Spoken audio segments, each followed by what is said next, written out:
नमस्कार आणि सर्वदर्शन या चॅनलवर आपले स्वागत आहे. मी कमलाकर सावंत. तुम्ही पाहत आहात तुमचं लाडकं यूट्यूब चॅनल सर्वदर्शन.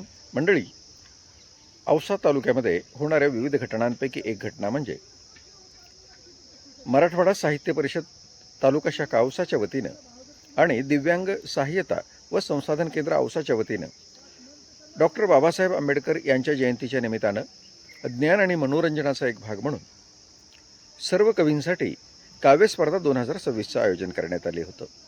त्या काव्यस्पर्धेला खूप मोठा चांगला प्रतिसाद मिळाला. सहभागी झालेल्या सर्व कवींचं कौतुक.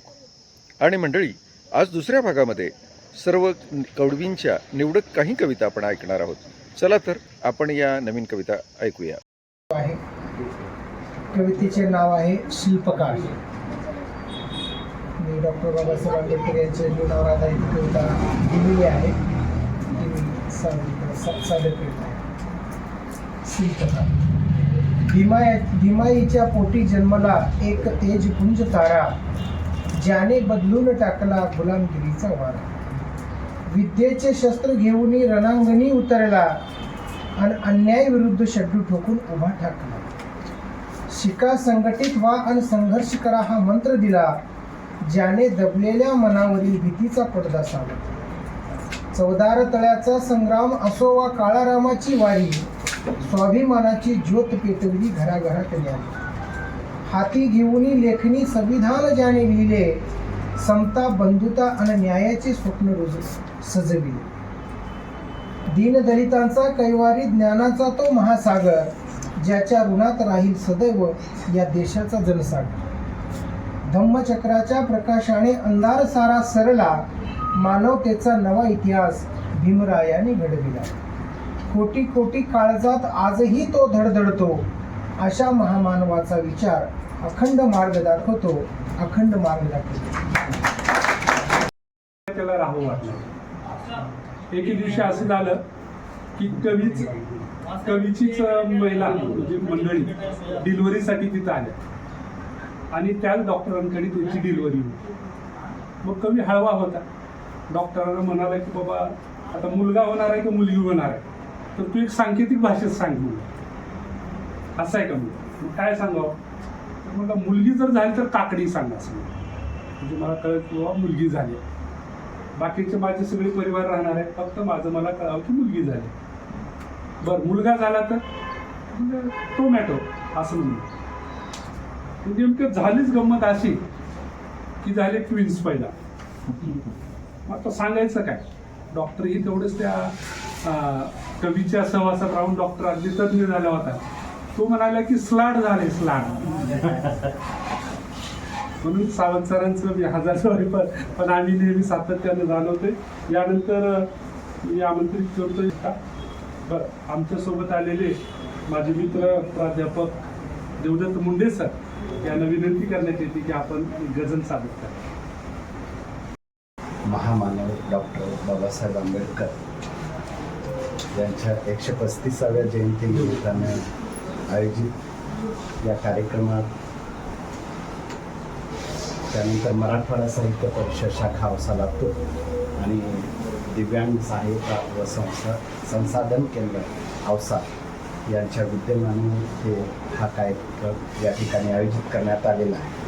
मी डॉक्टर बाबासाहेब आंबेडकरांच्या प्रतिमेला विनम्र अभिवादन करतो आणि माझी एक गझल, दयानंदनी सांगितली गझल आणि मी स्पर्धक नाही तर एक गझल सादर करतो. पहा, बायको माहेरी गेल्यानंतर घरात काय अवस्था होती त्या संदर्भात एक गझल आहे. उदास होते निशिगंधाची रात, तू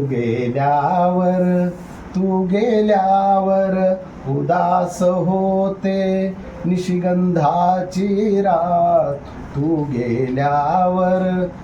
गेल्यावर सांग कुणाशी करू मी प्यारी बात, तू गेल्यावर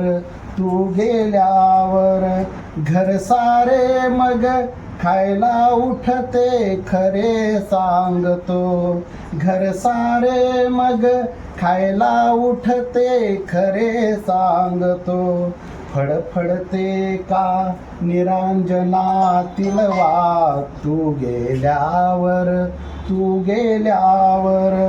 हाय विखुरला किती पसारा घरभर सारा हाय विखुरला किती पसारा घरभर सारा कोण लाविल त्यांना नाजूक हात तू गेल्यावर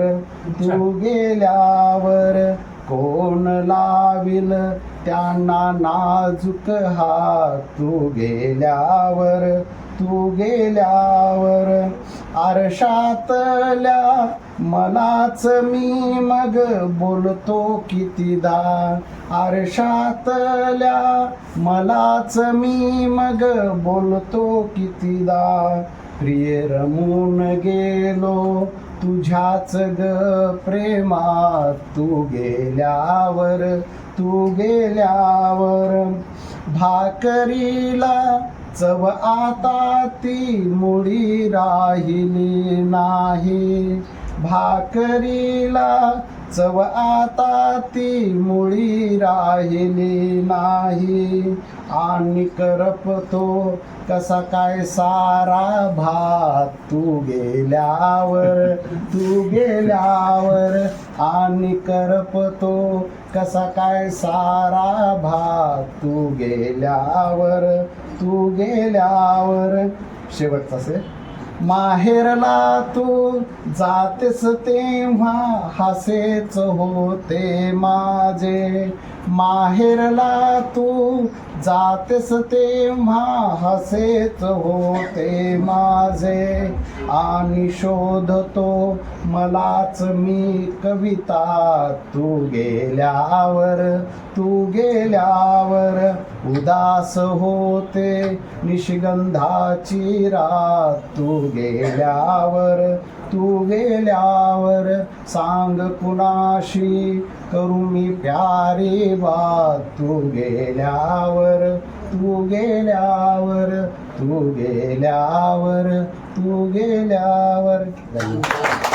मंडळी, काव्य स्पर्धेचा नंतर आपण घेतला आहे. आता उर्वरित राहिलेल्या कविता आपण उद्याच्या दिवशी बघू. आणि हो मंडळी, लक्षात घ्या, या काव्य स्पर्धेच्या निमित्तानं या व्यासपीठावर होते या आजच्या कार्यक्रमाचे अध्यक्ष आदरणीय ॲडव्होकेट हशम पटेल साहेब, प्रमुख पाहुणे होते ॲडव्होकेट मुक्तेश्वर वागदरे सर, ज्यांनी लातूर जिल्ह्यामध्ये ग्रंथालय चळवळीला गतिमानता दिली ते प्रभाकर कापसे, डॉक्टर बाबासाहेब आंबेडकर यांच्या जीवनाचे अभ्यासक आणि लेखक डॉक्टर प्रशांत मोगळे आणि मान्यवर यांची उपस्थिती होती. तर या कवी संमेलनाचं प्रत्यक्ष सूत्रसंचलन प्रसिद्ध कवी दयानंद बिराजदार यांनी केलेलं आहे. प्रास्ताविक कमलाकर सावंत यांनी केलं आणि सुरू झाली ती काव्यस्पर्धा. आता या काव्यस्पर्धेतला काही अंश आपण ऐकलेला आहे. पुढच्या कार्यक्रमामध्ये आणि पुढच्या आपल्या एपिसोडमध्ये उर्वरित राहिलेला आपण भाग ऐकूया. धन्यवाद.